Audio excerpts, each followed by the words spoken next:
Picking the right battle royale to drop into in 2021 is a tough call, but let me make a case for my favorite, Apex Legends.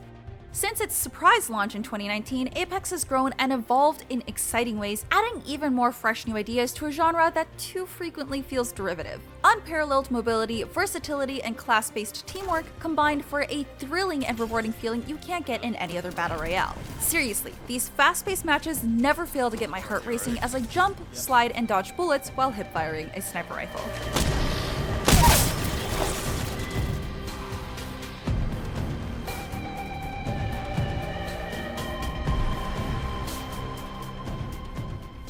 While the battle royale structure here is familiar, it's the 16 playable characters called legends that keep Apex from feeling run-of-the-mill. Each legend has their own abilities, strengths, and playstyle, as well as a compelling backstory built off the sci-fi universe that the developer Respawn created for its excellent Titanfall series. I especially love how different team combinations can let you get more out of their individual abilities, like pairing the smoke-tossing Bangalore with Bloodhound's ability to see through smoke and tag enemies. And even though some legends do feel stronger than others in certain situations, Apex makes sure personal skill is more important than the specific moves of any given legend.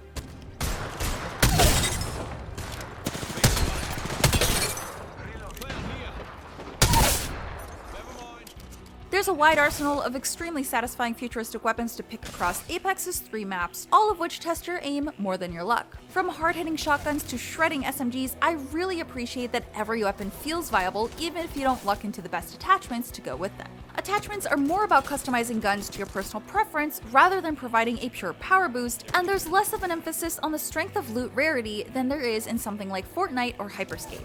So you've always got a decent chance to win fights based on skill alone. On top of that, season updates arrive every few months to tweak and rebalance weapons, keeping gunplay fresh. Apex's armor system also pushes a unique concept forward with the introduction of Evo shields. There are 4 tiers of increasingly powerful shields, but instead of just being random loot drops, you can also level your shield by dealing damage, and you can only get the best shield this way. I love that this means you're encouraged to fight even if you don't find a shield on your initial drop, and makes taking fights feel rewarding rather than an unnecessary risk. Also, the sound effect that plays when your armor levels up is really just the best.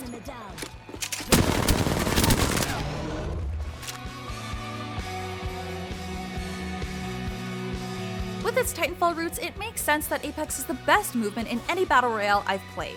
While you can't wall run, the wide range of other running, sliding, and climbing techniques you do have can be combined to make moving around the map feel magnificent. Sliding down an entire mountainside before jumping at the end to continue running is one of the best feelings in all of Apex. Respawn's FPS movement systems are still unmatched.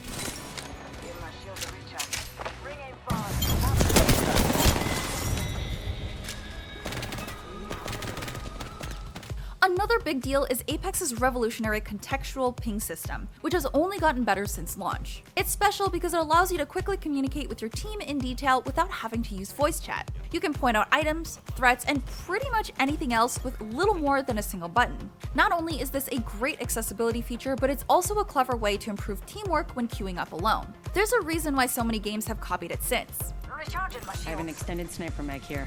Level 4. Healing my wound. darling. For those reasons and more, my 800 hours of playtime have been consistently great. However, you can't play a game that long without noticing some recurring problems, and here's my least favorite: annoying audio bugs like missing footstep cues from enemies.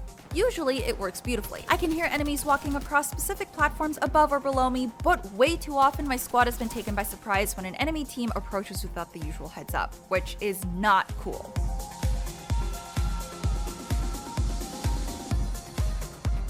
Season updates also keep the community from falling into a rut by rotating 2 of Apex's 3 maps at a given time. The diverse landscapes of Kings Canyon, World's Edge, and Olympus demand their own specific playstyles. Kings Canyon, the original map, is the smallest of the lot, and that means you see a lot of fights between more than 2 teams. In contrast, the much larger World's Edge has more options to rotate around on, while the gorgeous Olympus map is sort of a hybrid of the two and comes with drivable vehicles. Apex also introduced a ranked mode back in Season 2, which is a bit of a unique idea for a battle royale. I had my doubts about how well it could work since there are so many factors to gauging success in a match beyond the single team that manages to win, but it's actually become my favorite mode to play. The skill-based matchmaking underneath each player's rank makes it so you're faced against people closest to your own skill level, challenging me to improve each match and ensuring no one is staying low and reaching the top 5 without a fight. For a genre not known for having ranked play, this system works impressively well. But as a fan of ranked play, the real thorn in this mode's side is that Apex's servers aren't always up to the task. Ping within servers can fluctuate unexpectedly, and there have been so many times I've directly hit an enemy, heard the impact, and seen blood fly out of them, only to realize no damage had actually been dealt. I've had matches where lag slowed everyone to a crawl until enough teams had been wiped, and others where it was so unresponsive it was impossible to even switch weapons. Respawn did announce it was monitoring server issue reports, and while there are maintenance updates every so often that smooth things out for a while, more work needs to be done. This kind of glitch doesn't happen every day, but it's at least frequent enough that I judge which days I play ranked based on how the servers seem to be operating. I should also caution anyone playing on the new Switch version that you'll be at a disadvantage in ranked play. It runs stably enough at 30 frames per second, but the graphics have been dialed down enough that it's hard to make out enemies in the distance.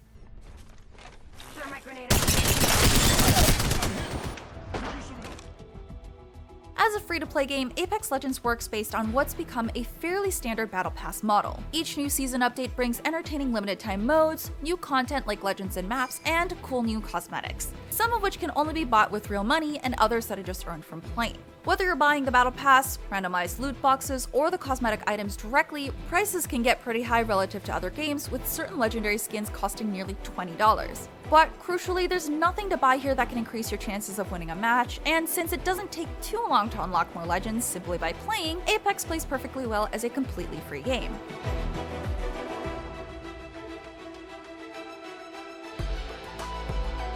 Apex Legends has become my go-to game when I want something both fun and competitive, and the hunt for that satisfying champion win screen is the perfect mix of thrilling and approachable.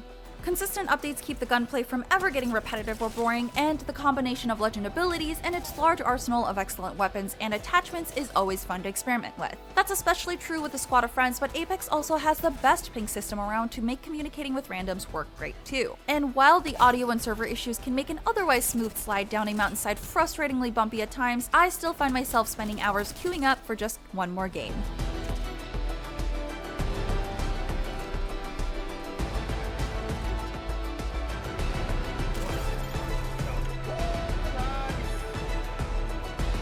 For our latest lore video, be sure to check out our lore theory analysis on Pathfinder's cinematic backstory, and check out our Apex Season 8 update video on all you need to know about Fuse and Kings Canyon map changes. And for future Apex news and in-depth season update breakdowns, be sure to keep it here at IGN.